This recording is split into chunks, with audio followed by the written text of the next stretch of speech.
Channel सागर भक्तिमाला में आपका स्वागत है। जय श्री कृष्णा। अब हम कार्तिक महात्म्य के आगे की कथा सुनेंगे, तो चलिए सुनते हैं। पार्षदों ने कहा, एक दिन की बात है, विष्णुदास ने नित्य कर्म करने के पश्चात भोजन तैयार किया, किंतु कोई छिपकर उसे चुरा ले गया। विष्णुदास ने देखा भोजन नहीं है, परंतु उन्होंने दोबारा भोजन नहीं बनाया, क्योंकि ऐसा करने पर सायंकाल की पूजा के लिए उन्हें अवकाश नहीं मिलता। अतः प्रतिदिन के नियम का भंग हो जाने का भय था। दूसरे दिन पुनः उसी समय पर भोजन बनाकर वे जो ही भगवान विष्णु को भोग अर्पण करने के लिए गए, तो ही किसी ने आकर फिर सारा भोजन हड़प कर लिया। इस प्रकार 7 दिनों तक लगातार कोई उनका भोजन चुरा के ले जाता रहा। इससे विष्णुदास को बड़ा विस्मय हुआ। वे मन ही मन इस प्रकार विचार करने लगे, अहो, कौन प्रतिदिन आकर मेरी रसोई चुरा ले जाता है। यदि दोबारा रसोई बनाकर भोजन करता हूँ तो सायंकाल की पूजा छूट जाती है। यदि रसोई बनाकर तुरंत ही भोजन कर लेना उचित हो तो मुझसे यह न होगा, क्योंकि भगवान विष्णु को सब कुछ अर्पण किए बिना कोई भी वैष्णव भोजन नहीं करता। आज उपवास करते मुझे 7 दिन हो गए। इस प्रकार मैं व्रत में कब तक स्थिर रह सकता हूँ। अच्छा, आज मैं रसोई की भली भांति रक्षा करूंगा।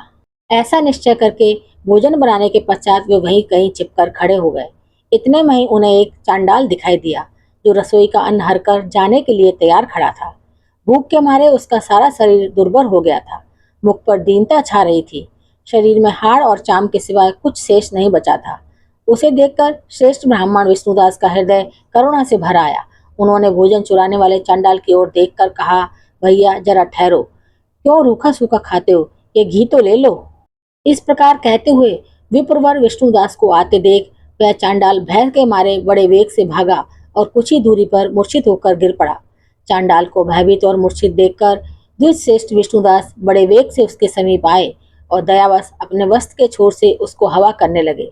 तदंतर जब वह उठकर खड़ा हुआ तब विष्णुदास ने देखा वहां चांडाल नहीं है, बल्कि साक्षात नारायण ही शंख चक्र और गदा धारण के सामने उपस्थित है। अपने प्रभु को प्रत्यक्ष देखकर विष्णुदास सात्विक भावों के वशीभूत हो गए। वे स्तुति और नमस्कार करने में भी समर्थ न हो सके। तब भगवान ने सात्विक व्रत का पालन करने वाले अपने भक्त विष्णुदास को छाती से लगा लिया और उन्हें अपने जैसा रूप देकर वैकुंठ धाम को ले चले। उस समय यज्ञ में दीक्षित हुए राजा चोल ने देखा विष्णुदास एक श्रेष्ठ विमान पर बैठकर भगवान विष्णु के समीप जा रहे हैं। विष्णुदास को वैकुंठ धाम में जाते देख राजा ने शीघ्र ही अपने गुरु महर्षि मुद्गल को बुलाया और इस प्रकार कहना आरंभ किया, जिसके साथ स्पर्धा करके मैंने इस यज्ञ दान आदि कर्म का अनुष्ठान किया है, वह ब्राह्मण आज भगवान विष्णु का रूप धारण करके मुझसे पहले ही वैकुंठ धाम को जा रहा है। मैंने इस वैष्णव धाम में भली भांति दीक्षित होकर अग्नि में हवन किया और दान आदि के द्वारा ब्राह्मणों का मनोरथ पूर्ण किया, तथापि अभी तक भगवान विष्णु मुझ पर प्रसन्न नहीं हुए और इस विष्णुदास को केवल भक्ति के ही कारण श्री हरि ने प्रत्यक्ष दर्शन दिया है। अतः यह जान पड़ता है कि भगवान विष्णु केवल दान और यज्ञों से प्रसन्न नहीं होते, उन प्रभु का दर्शन कराने में भक्ति ही प्रधान कारण है। दोनों पार्षदों ने कहा। इस प्रकार कहकर राजा ने अपने भांजे को राज सिंहासन पर अभिषिक्त कर दिया।